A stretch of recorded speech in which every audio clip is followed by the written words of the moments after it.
दक्षिण सोलापूर तालुक्यातील कासेगाव, गंगेवाडी ही जिल्ह्याच्या सीमावर्ती भागातील गावं. या गावांचं जिथं शिवार संपतं तिथं मराठवाड्यातील आजच्या धाराशिव जिल्ह्याची हद्द सुरू होते. कधी काळी सोलापूर जिल्ह्यातील या सीमावर्ती गावाहून मराठवाड्याची दळणवळणाची नाळ जोडणारा मार्ग आणि प्रमुख ठाणे म्हणूनही या गावाकडे पाहिलं जात होतं. स्वातंत्र्याच्या 75 नंतरही शासन दुर्लक्षित मार्ग म्हणून स्वतःची ओळख कायम ठेवून आहे. तो हा कासेगाव देवकुरळी मार्ग. या मार्गावर सोनहिरा जनमानसात ओळख असलेल्या नाल्याजवळ शेतकऱ्यांना वाट काढताना नाकेनऊ येत होते. या सोनहिऱ्यातील दरवर्षी साठणाऱ्या पाण्याला कासेगावातील विठ्ठल ढेकळे आणि मुबारक तांबोळी या मित्रांनी लोकवर्गणीतून वाट मोकळी करून देण्याचा प्रयत्न केला. तो निश्चितच कौतुकास्पद मानला जातो. कासेगाव पासून देवकुरळी गावाला जोडणारा रस्ता महाराष्ट्र शासनाच्या गायरान तथा सामाजिक वनीकरणाच्या क्षेत्राजवळून जातो. या अवघ्या 5 किलोमीटरचं अंतर असलेल्या रस्त्यावर सुमारे 3 दशकांपूर्वी एकदाच मनुष्यबळावर खडीकरणाचं काम झालं असल्याचं शेतकरी सांगतात. याच खडीच्या आणि दगडकोट्यांच्या खाचखळग्यातून बळीराजा आपली शेती कसण्यासाठी ठेचा खात जातोय. पावसाळ्यात तर देवकुळी रस्त्याची पार दुर्दशा झालेली असते. त्यातच सोनहिरा म्हणून सर्व परिचित असलेल्या नाल्यावर मोठ्या प्रमाणात पाणी येऊन 1972च्या दुष्काळात कासेगावचा बाजार तलाव म्हणून बांधला आणि आज निधीला महसुली क्षेत्र गंगेवाडीच्या नकाशात असलेल्या पाझर तलावात जाऊन मिळतो. या सोनहिऱ्यात पावसाळ्यात सहजासहजी गुडघ्या मांड्या इतपत त्यातून देशाच्या प्रगतीचा कणा म्हणून पाहिला जात असलेला बळीराजा वाट काढत आहे. ही समस्या या परिसरातील सर्व शेतकरी आणि शेतकरी कुटुंबियांची, शेतमजूर आणि महिला मजुरांची आहे. या समस्येतून मार्ग काढण्यासाठी विठ्ठल ढेकळे आणि मुबारक तांबोळी या मित्रांनी शेतकऱ्यांचे समुपदेशन आणि लोकवर्गणी करून इथे थांबणाऱ्या पाण्याला वाट मोकळी करून देण्याचा प्रयत्न केला. तो कौतुकास्पद आहे. त्याचवेळी या रस्त्याकडे शासन आणि लोकप्रतिनिधींनी डोळसपणे पाहण्याचीही तितकीच गरज आहे, हे मात्र नक्की. नमस्कार, मी विठ्ठल शंकर ढेकळे, राहणार कासेगाव, तालुका दक्षिण सोलापूर, जिल्हा सोलापूर.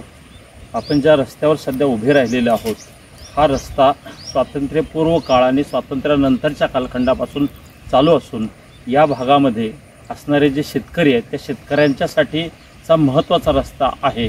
तथापि ज्या ठिकाणी आपण थांबलेलो तिथं दरवर्षी 4-5 फुटापर्यंत पाणी येतं आणि या परिसरांमधले सगळे शेतकरी, विशेषतः स्त्रियां आणि शेतमजूर यांच्यासाठी रस्ता ओलांडून पलीकडे जाणं जिकरीचं होऊन जातं. म्हणून मी आणि माझे सन्मित्र मुबारक तांबोळी सर या दोघांनी असा निर्णय घेतला की या परिसरातील लोकांना एकत्र करणं आणि सर्वांच्या संमतीनं लोकवर्गणीमधून या रस्त्यावर साठणारं पाणी काढण्याच्यासाठीची प्रक्रिया आहे ती प्रक्रिया आम्ही सुरू केली आणि आज ती पूर्ण केलेली आहे. खरं तर या रस्त्याकडे शासनानं लक्ष देणं आवश्यक होतं आणि स्वातंत्र्यापासून आजपर्यंत या रस्त्यावर फक्त एकदा खडीकरण झालेलं आहे. याच रस्त्यावरून पुढे महाराष्ट्र शासनाची 502 एकराचं वन जमीन आहे. सध्या शासन पर्यटनाच्या दिशेनं वाटचाल करूया आणि पर्यटन वाढवूया असं म्हणतं आहे.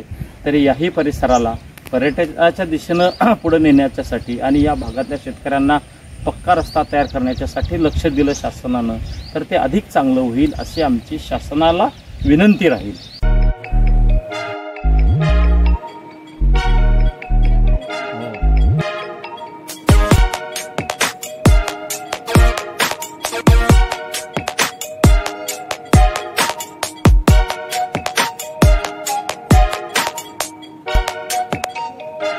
सोलापूर शहरातील सुप्रसिद्ध हॉस्पिटल म्हणजे सेंट्रल मल्टी स्पेशालिटी हॉस्पिटल मागील अनेक वर्षापासून सेवा बजावत आहे. 24 तास इमर्जन्सी सर्व्हिस, मॉडर्न टेक्नॉलॉजी, अनुभवी डॉक्टर्स तसेच अत्याधुनिक तंत्रज्ञान सुविधांनी सुसज्ज स्त्रीरोग प्रसूती विभाग, ऑर्थोपेडिक विभाग, मेडिकल विभाग आणि इतर एकमेव नाव म्हणजे सेंट्रल मल्टी स्पेशालिटी हॉस्पिटल. पत्ता गणेशपेठ शॉपिंग सेंटर, मंगळवार बाजार, सोलापूर. ताज्या बातम्या पाहण्यासाठी प्राईम महाराष्ट्र न्यूज चॅनलला सबस्क्राईब करा.